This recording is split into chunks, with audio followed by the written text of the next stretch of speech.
Let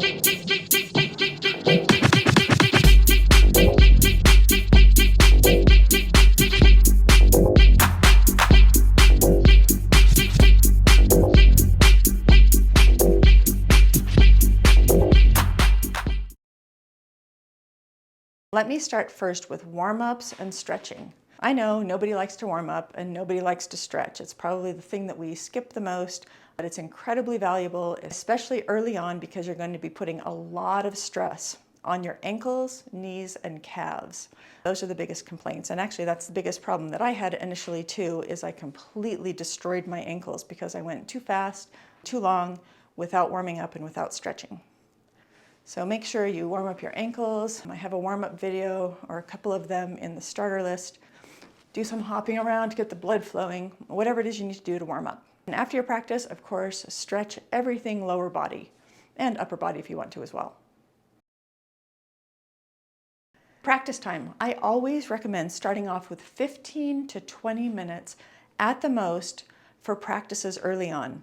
You can do that several times a day, but when you're first starting out, it is so incredibly important to build up the stabilizer muscles and your agility, because you're going to be doing a lot of forward motions, backward motions, and side-to-side motions. If you haven't built up stabilizer muscles, or if you're not particularly strong in agility, you will put a lot of extra strain on your ankles and knees and potentially cause injury. What should you start practicing? As I said before, do not start with a complicated combination. That will just frustrate you and you'll end up quitting. Instead, start with foundational shuffle and shapes moves. So the first move to learn is the running man. And the reason that we learn the running man first is because that is the foundational move for all shuffle moves.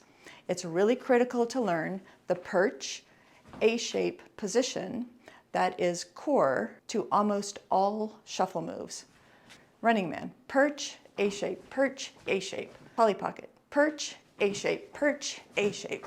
Miami step, perch, A-shape, perch, A-shape. And the list goes on and on. Learn the running man so that you can get that perch, A-shape committed to memory, and then all of the other shuffle moves that require a perch and an A-shape, they're just going to fall right into place. Okay, so running man comes first. The first cutting shapes move you should learn is the Charleston. The Charleston is a fantastic way to learn the heel pivot move. The heel pivot is critical to shapes moves. Almost all shapes moves have a heel pivot in there somewhere.